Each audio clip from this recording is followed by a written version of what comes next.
Hi guys, running a little late today, so I'm going to leave the commentary to Tyler Durden. Um, but there was a news announcement just now, 5 minutes ago, that ratings agency Fitch has put the US on negative rating. So US assets are taking a tumble. Stocks had weakened significantly at one point before a bit of a panic buying into the close, and everything else went sort of retard, particularly in the currency markets, which we will get to. We'll just have a look at the bonds. Um, have bounced again as there's a number of talking heads um, saying that interest rates are going up. So UK had inflation that ticked higher, so that wasn't great for the POMs. But the Bank of England officials um, said it was, thin economic data and basically shrugged it off. June T-bills, that's Treasury bills, uh, over 7% today. Um, the spread of the 5 year to the 30-year bills, mind-blowing record. Meter. CDS, it's credit default swaps.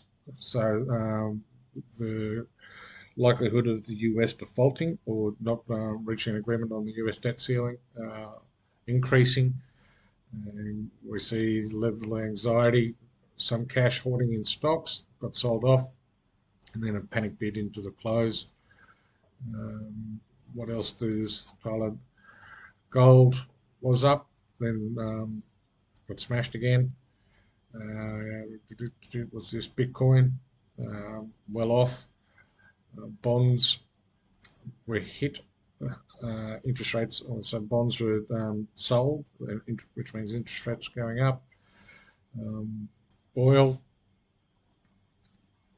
bit of a smash there, and then lovely volatility in oil. Commodities and equities, these investors scratching their heads. So you've got stocks going up, but that's the Nasdaq going up, but the commodity index going down.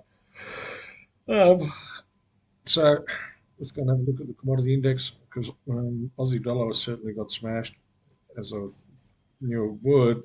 So copper getting smoked, and that's the bellwether for global economy, right? Global growth, and it's also a bellwether for the Aussie dollar. So that's not good. We go and have a look at the Aussie dollar. It got smashed.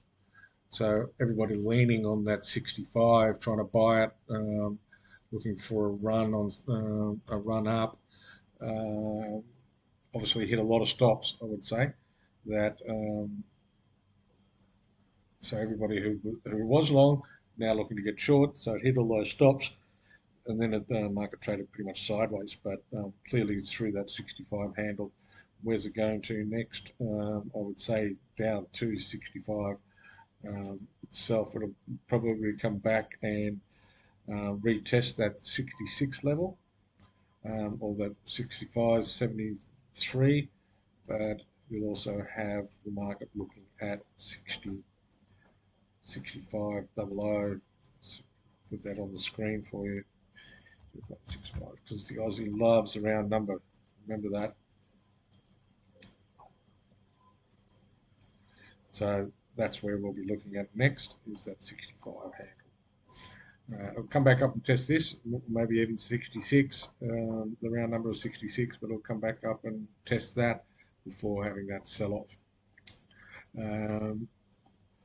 Then euro dollar is having a look at this support level. We can see the highs back here in June last year. Again, it faded off it in December last year, broke through it, hung around it, couldn't get through it. And then when it did, it tested it and rallied. So it's a bit of a key level that it's looking at. Will it get through there? Well, it's all about the US dollar and more than what's happening in Europe.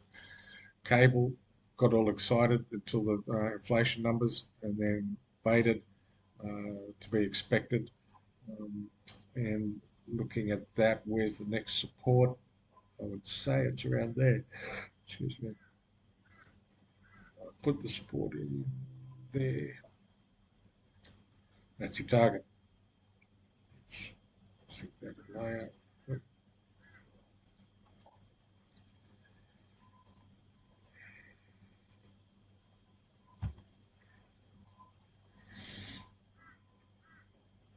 So that's where you're looking at, which is the 22.75 area. Yeah. Yen, rock and roll. We know that the BOJ wanted a weaker yen, and we can see the Fitch Ratings Agency news here on the dollar yen.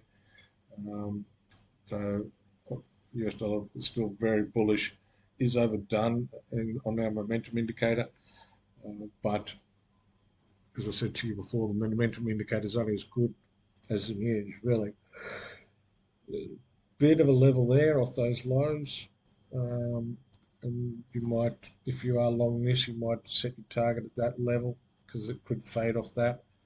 And I don't think we've been here since the 90s, so we're not going to get, Pepperstone wasn't around then, so we're not going to get a look back any further than that, any further than 5 years anyway. Well, anything more than 5 years old is not significant unless it's a psychological level. So a bit of that, bit low there, and it stopped there, and then sort of couldn't get through it here. To me, is there might be something there. So that's 140. That's probably be enough of a run, considering if you got into this when we talked about it. 135, you know, that's 450 pips, almost 500 pips in that. Not a bad result. Okay, that's it for the day, guys. We'll try and catch you tomorrow.